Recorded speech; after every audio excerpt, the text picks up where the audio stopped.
राधे कृष्णा दोस्तों, आज मैं आपको सुनाने चल रही हूँ औसान माता की एक कथा। तो प्रेम पूर्वक इस कथा को सुनिएगा। एक राज्य में राजा और रानी रहते थे। राजा के पास बहुत धन दौलत घोड़े हाथी आदि थे, किंतु राजा की कोई संतान नहीं थी, जिसके कारण राजा रानी बहुत दुखी रहते थे। एक बार राजा रानी अपने छत पे खड़े थे तो नीचे देखे तो एक मदारी बंदर बंदरिया का नाच दिखा रहा था।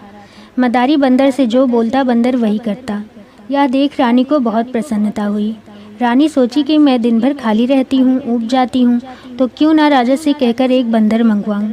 तो रानी ने राजा से कहा, राजा हमारे कोई संतान नहीं है, मेरे दिन नहीं कटते, तो मेरे लिए एक बंदर ले आओ। तो राजा रानी के लिए एक बंदर ले आए। रानी उस बंदर की बच्चों की तरह देखभाल करती थी और खुद को व्यस्त रखती थी, किंतु मन ही मन वह संतान न होने के कारण दुखी थी। एक दिन रानी बंदर की देखभाल कर रही थी और मन ही मन दुखी थी। तो बंदर ने पूछा, रानी आप दुखी क्यों हैं? तो रानी ने कहा, मेरे पास इतना धन दौलत इतना सब कुछ भरा है, पर मेरे कोई संतान नहीं है। इसका दुख मुझे अंदर ही अंदर खाए जा रहा है। ऐसा सुनकर बंदर बोला, रानी आप चिंता ना करिए, आपने मेरी इतनी देखभाल की है, मुझे पाला पोसा है, तो मैं आपको बालक जरूर दूंगा। ऐसा सुनकर रानी बोली, तुम मुझे बालक दोगे, वो कैसे?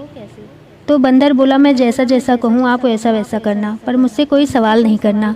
ऐसा सुनकर बंदर जाके राजा से कहा, राजा राजा आपकी रानी गर्भ से है, किंतु आप रानी से नहीं मिल सकते, नहीं तो आपकी संतान को खतरा है। यह सुनकर राजा मान गए। 9 महीने बाद बंदर ने राजा से कहा, राजा आपको एक पुत्र हुआ है। राजा बहुत खुश हुए। पूरे राज्य में हीरे मोती सोने चांदी आदि बांटे गए। फिर राजा बंदर से बोले, अब तो मैं अपने पुत्र और अपनी रानी से मिल सकता हूँ। तो बंदर बोला, राजा जब आपका पुत्र विवाह योग्य हो जाएगा तब आप उससे मिलिएगा, नहीं तो आपके पुत्र के जान को खतरा है। ऐसा सुनकर राजा फिर से मान गए। और इधर रानी बेचारी डरी हुई थी कि मैंने राजा से इतना बड़ा झूठ बोला है, राजा तो मुझे मार ही डालेंगे। तो बंदर रानी को समझाया कि रानी डरो मत, मैं जैसा जैसा कहूँ आप वैसा वैसा ही करो। धीरे धीरे समय बीतता गया। एक दिन बंदर जाके राजा से बोला, राजा राजकुमार विवाह के योग्य हो गए हैं, तो उनके लिए कन्या ढूंढना शुरू कर दीजिए। ऐसा सुनकर राजा कन्या ढूंढने लगे और एक कन्या मिल भी गई। विवाह की सारी तैयारी हुई। रानी डरी हुई थी, किंतु बंदर के कहने पर डोली सजाई गई और बारात लेकर सब निकल पड़े। रास्ते में एक नीम का पेड़ पड़ा। बंदर बोला, सब यहीं रुक के विश्राम कर लो। उसी पेड़ के नीचे औसान मैया भी विश्राम कर रही थीं और डोली को देखकर औसान माता खुश हो गईं और डोली का पर्दा उठाने लगी। तब तक बंदर ऊपर से कूदकर बोला, अरे अरे, इस बुढ़िया ने तो मेरा दूल्हा ही ले लिया।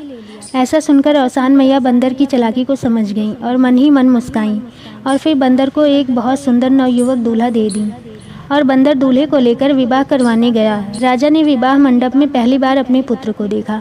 विवाह की सारी रस्में हो गईं, विवाह हो गया, दुल्हन की विदाई हुई और ससुराल आने लगी। इधर रानी डर के मारे महल के एक कोने में बैठी थी। वहाँ बंदर पहले पहुंचकर रानी को औसान माता की सारी कथा बता दिया।